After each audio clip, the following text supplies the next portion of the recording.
नमस्कार, न्यूज की पाठशाला के वीकेंड स्पेशल में आप सभी का बहुत स्वागत। मैं हूं सुशांत सिन्हा।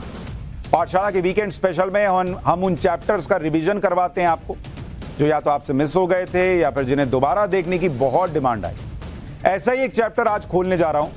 बीते दिनों कांग्रेस के नेता और प्रवक्ता पवन खेड़ा बहुत सुर्खियों में रहे।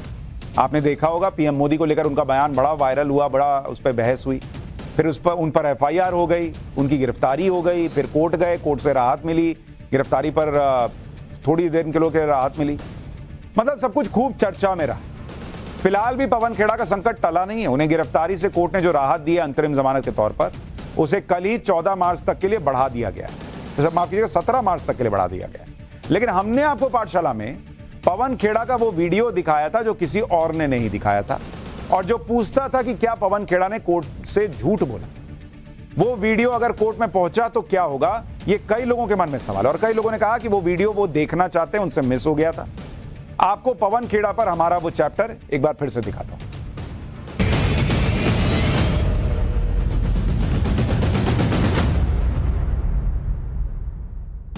दरअसल 17 फरवरी को मुंबई में एक प्रेस कॉन्फ्रेंस हुई थी। कांग्रेस प्रवक्ता पवन खेड़ा ने प्रधानमंत्री नरेंद्र मोदी के पिता पर आपत्तिजनक टिप्पणी की थी। इसके बाद पवन खेड़ा के खिलाफ असम में, यूपी के लखनऊ में और वाराणसी में केस दर्ज हुआ। असम में दीमा हसाओ जिले के हाफलोंग थाने में पवन खेड़ा के खिलाफ केस दर्ज हुआ। इसलिए उन्हें गिरफ्तार करके असम ले जाने के लिए असम पुलिस ने दिल्ली पुलिस से मदद मांगी। कांग्रेस प्रवक्ता पवन खेड़ा के खिलाफ धारा 120B लगाई गई है, आपराधिक साजिश। धारा 153B लगाई गई है, राष्ट्रीय एकता के खिलाफ भाषण देना। धारा 500 लगा दी गई है, किसी व्यक्ति की मानहानि करना। और धारा 504 यानी जानबूझकर अपमान करने से सार्वजनिक शांति भंग करने के आरोप लगे। एक बार आपको पवन खेड़ा का वो बयान भी सुना देता हूं जो पवन खेड़ा की गिरफ्तारी की वजह बना है। एक बार वो बयान सुनिए जिसमें उन्होंने नरेंद्र मोदी के पिता का अपमान किया था। फिर आगे की बात। जब नरसिम्हा राव जी जेपीसी बना सकते थे, जब अटल बिहारी वाजपेयी जी जेपीसी बैठा सकते थे, तो नरेंद्र दामोदर दास मोदी को क्या प्रॉब्लम है?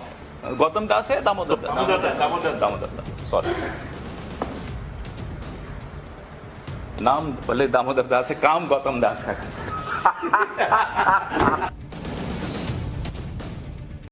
पवन खेड़ा ने सुप्रीम कोर्ट में राहत पाने के लिए एक तरह से 3 बड़ी दलीलें रखी। उनके 3 तर्क हैं। एक, वो कह रहे हैं कि स्लिप ऑफ टंग हो गया, मतलब जुबान फिसल गई। ठीक है। दूसरी बात,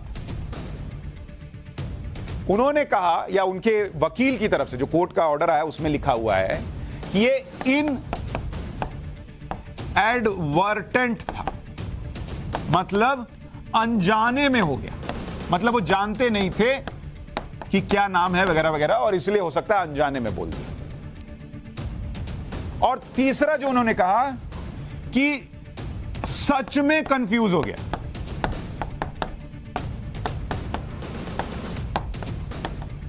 ये उन्होंने खुद ही ट्वीट करके कहा, genuinely got confused.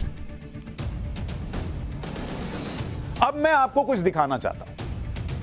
Pawan Khera ने लोगों से और कोर्ट से जो कहा उसके मुताबिक वो अनजान थे कि नरेंद्र मोदी का पूरा नाम नरेंद्र दामोदर दास मोदी है या नरेंद्र गौतम दास मोदी है।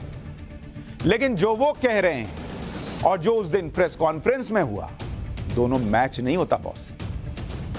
पाठशाला की टीम ने उस प्रेस कॉन्फ्रेंस को दोबारा सुना और मैं आपको दिखाता हूं कि उसी प्रेस कॉन्फ्रेंस के तीसरे से चौथे मिनट के बीच पवन खेड़ा ने नरेंद्र मोदी का नाम क्या लिया था। उसी प्रेस कॉन्फ्रेंस के तीसरे से चौथे मिनट के बीच, बहुत ध्यान से सुनिए। एक अकेले नरेंद्र दामोदर दास मोदी जी हैं जो गौतम भाई के नाम से ऐसा घबराते हैं कि जेपीसी नहीं बैठाएंगे। जेपीसी बैठा दीजिए।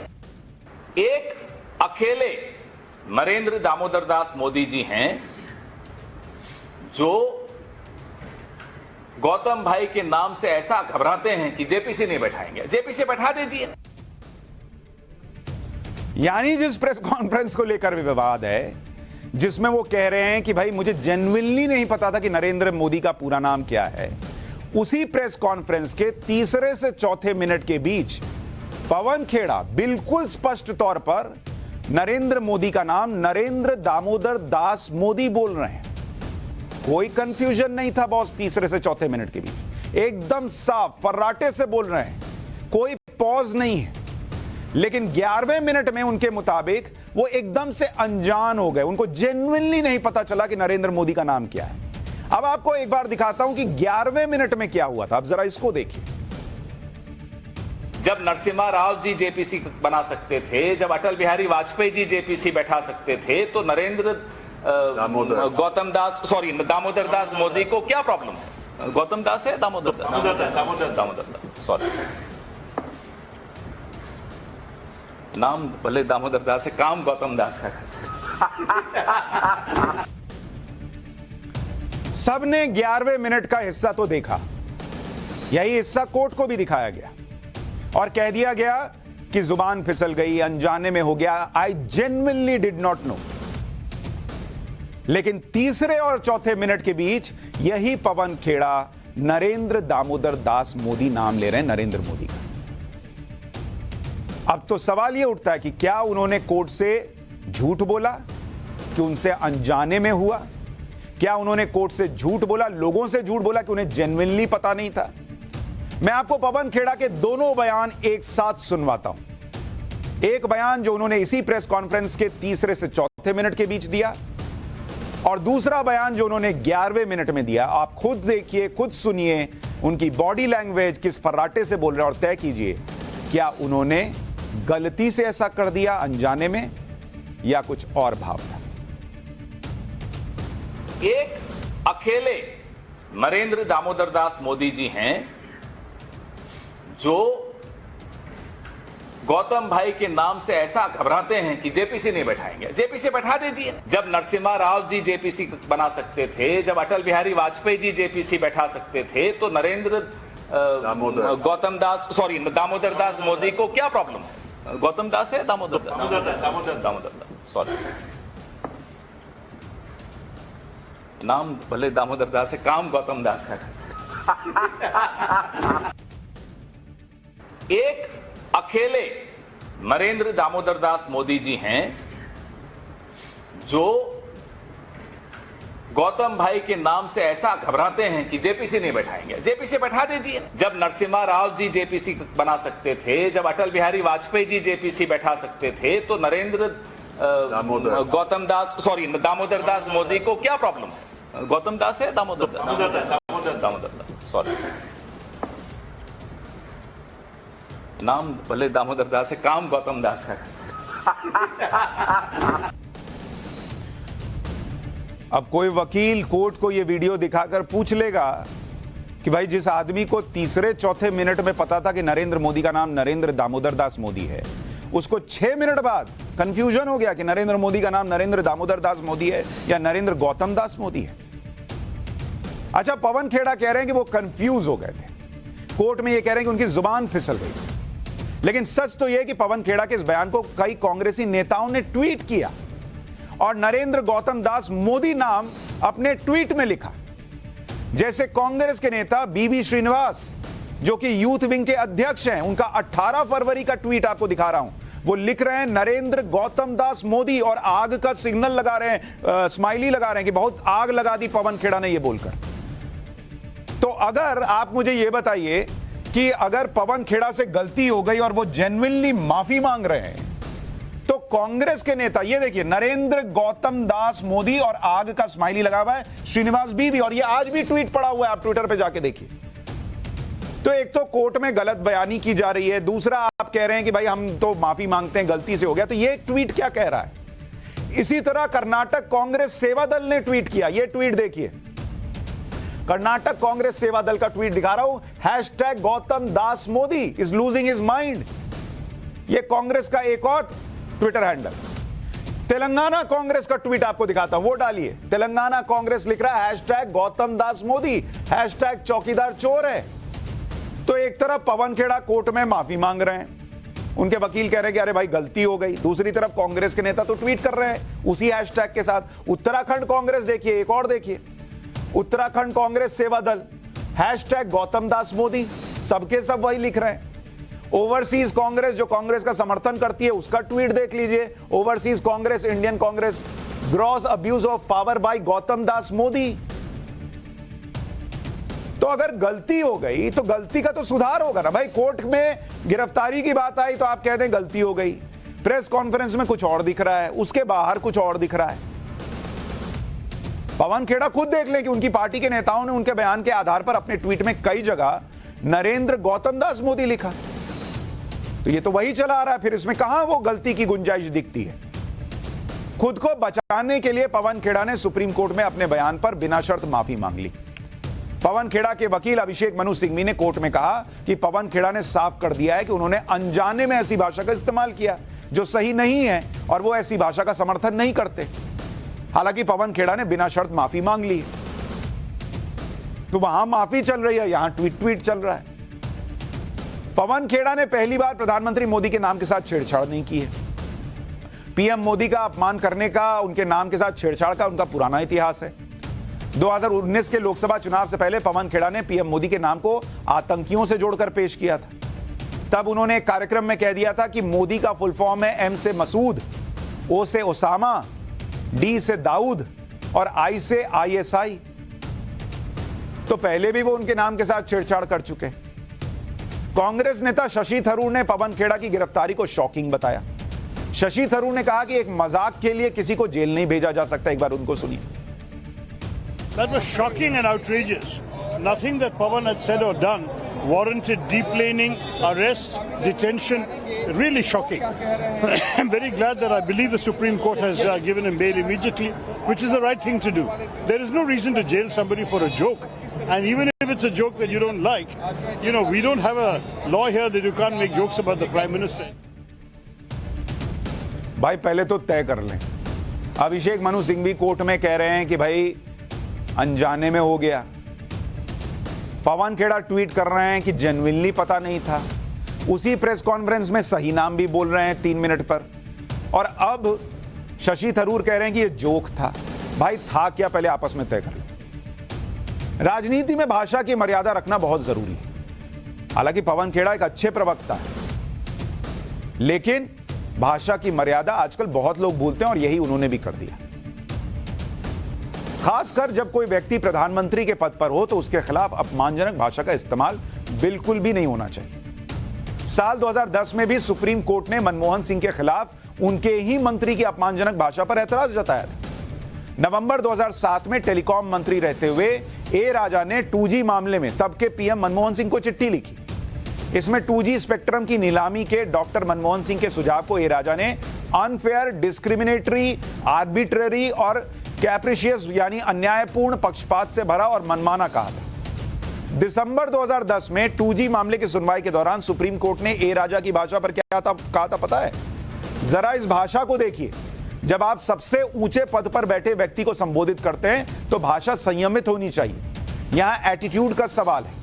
इसके बाद ए राजा को कोर्ट में माफी मांगनी पड़ी थी, क्योंकि प्रधानमंत्री हैं भाई, आप पसंद करें ना करें। पवन खेड़ा पर एक्शन हुआ तो कांग्रेस अभिव्यक्ति की आजादी की बात करने लगी। थरूर तो यह कहने लगे कि मजाक है, जेल भेज दोगे क्या?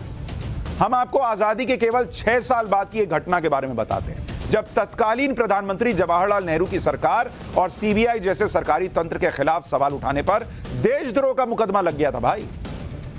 यह किस्सा साल 1953 का है, जब फॉरवर्ड कम्युनिस्ट पार्टी के नेता केदारनाथ सिंह ने बिहार की एक रैली में नेहरू सरकार के खिलाफ भाषण दिया था और कांग्रेस नेता को गुंडा कहा था। साथ ही सीबीआई के एक्शन पर सवाल उठाए थे। इस भाषण के आधार पर केदारनाथ सिंह पर देशद्रोह, सिडिशन का मुकदमा लगा। साल 1962 में सुप्रीम कोर्ट में ऐतिहासिक फैसला देते हुए कहा कि सुधार के लिए सरकार का विरोध करना देशद्रोह नहीं हो सकता। पवन खेड़ा को तो फिलहाल कोर्ट ने गिरफ्तारी से बचा रखा है, लेकिन बचने की बात हो ही रही है तो सवाल इस बात का भी उठ रहा है कि क्या पाकिस्तान को बचाने पीएम मोदी जाएंगे? देखिए इस पर हमारा खास चैप्टर।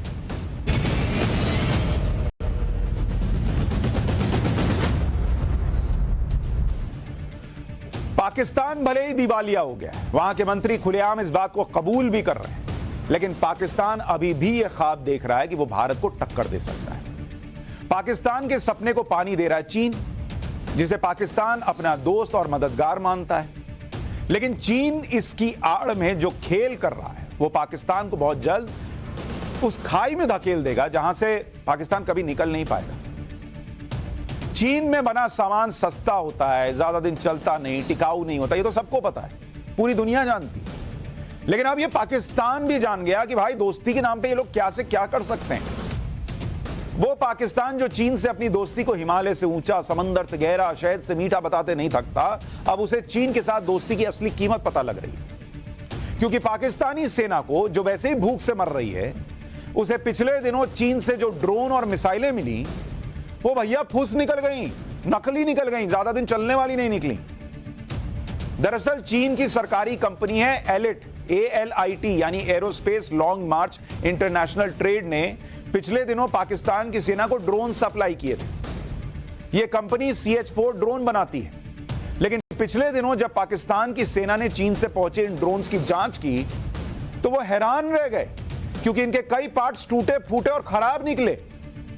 एक ड्रोन में एग्जॉस्ट मैनिफोल्ड का एक हिस्सा टूटा हुआ था, जबकि यह ड्रोन के इंजन से गैस पास करने के लिए अहम उपकरण होता है। पाकिस्तानी सेना को एक और ड्रोन के टर्बो चार्जर में दरार मिली, जिसकी वजह से ड्रोन उड़ ही नहीं सकता था। ऐसे ऐसे तो ड्रोन दे दिए भाई जो बच्चे खेलते हैं। चीन ऐसे ही ड्रोन पाकिस्तान की सेना को बेच रहा है। यह बेईमानी का आलम, यानी चीन ने पाकिस्तान को हथियार के नाम पर खिलौने थमा दिए।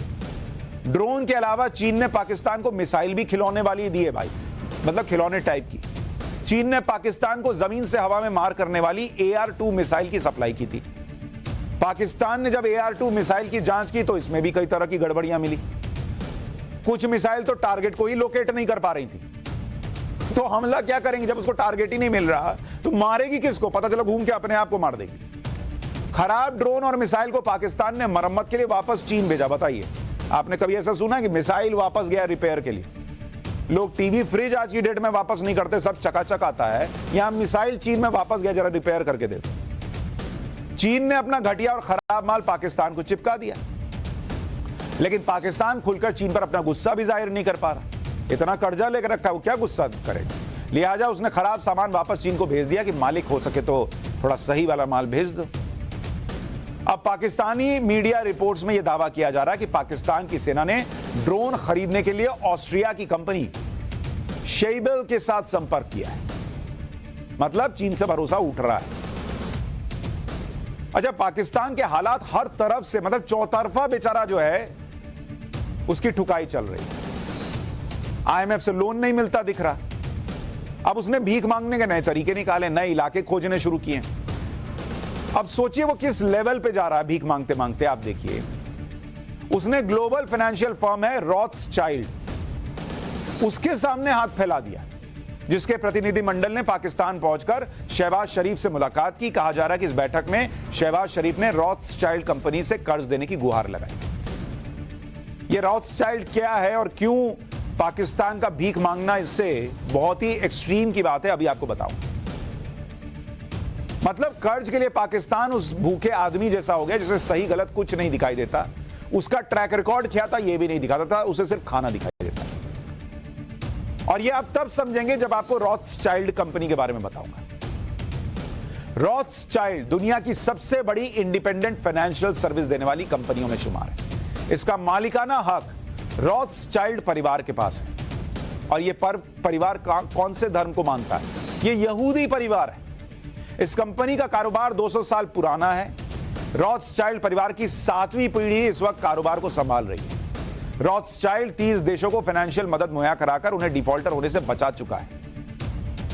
यह वही पाकिस्तान है जिसने यहूदी बहुल इजराइल को देश के तौर पर भी अभी तक मान्यता नहीं दी। इतना यहूदियों से नफरत करने वाला पाकिस्तान आज एक यहूदियों की कंपनी से हाथ जोड़कर भीख मांग रहा है। आज उसे इसी यहूदी धर्म से जुड़े शक्तिशाली परिवार की कंपनी रॉथस्चाइल्ड से मदद की गुहार लगाने में कोई गुरेज नहीं। यह है पाकिस्तान का स्टैंडर्ड। लेकिन पाकिस्तान धीरे धीरे कंगाली की तरफ तो बढ़ ही रहा है। पाकिस्तान की सरकार के पास इतने पैसे भी नहीं कि वो अपने लोगों का पेट भर सके। और पाकिस्तान आज उस मोड़ पर पहुंच गया है जहां से वहां के लोगों को लगने लगा है कि प्रधानमंत्री नरेंद्र मोदी उनके देश को बचा सकते हैं। अपने यहां लोग नरेंद्र मोदी का विरोध भले करें, लेकिन पाकिस्तान में लोग कैसे मोदी मोदी कर रहे हैं, एक बार सुनिए। तो इससे अच्छा तो वो मूंदी है, यकीन माने उसके लोग उसे कैसे मानते हैं और वो कैसे अपने लोगों के साथ संसेर है मोदी। हमें मोदी मिल जाए, हमें तो नहीं नवाज शरीफ चाहिए, ना बेनजीर चाहिए, ना हमें इमरान खान चाहिए, कोई भी नहीं, जनरल मुशर्रफ भी नहीं चाहिए हमें सिर्फ प्राइम मिनिस्टर मोदी चाहिए जो इस मुल्क के टेढ़ों को सीधा करे, इस मुल्क की मैशियत को ऊपर ले। दुनिया के 5वें नंबर पे आ चुके हैं इंडिया वाले, आपको पता है। तो अभी दिल से दुआ है हमारी कि या अल्लाह हमें मोदी दे दो कि जो 8 साल हमारे मुल्क पे गवर्नमेंट करे और हमारे मुल्क को सीधा कर दे। हम तो इंडिया को पहले तो हम इंडिया के साथ कंपेयर करते थे, अब आप बिलीव कीजिए इंडिया के साथ हमारा कंपैरिजन है ही नहीं, किसी भी लिहाज से नहीं है। वो इधर हैं, हम लोग इधर हैं, इस चीज को मानना चाहिए। अब नरेंद्र मोदी क्या पाकिस्तान को बचाने जाएंगे?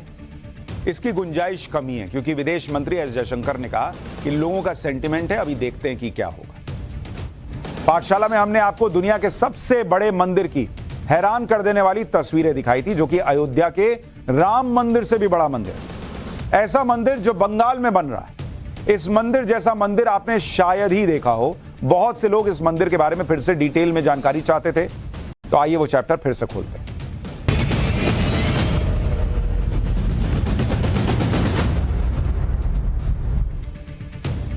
दुनिया भर में कृष्ण भक्ति से जुड़ने वाली संस्था है इस्कॉन। आपने सुना होगा ना, इस्कॉन के टेंपल में जा रहे हैं। पश्चिम बंगाल के नदिया जिले के मायापुर में दुनिया का सबसे बड़ा वैदिक मंदिर का निर्माण इस्कॉन करवा रहा है। करीब 28 लाख वर्ग मीटर में फैला यह मंदिर परिसर दुनिया का सबसे बड़ा मंदिर है।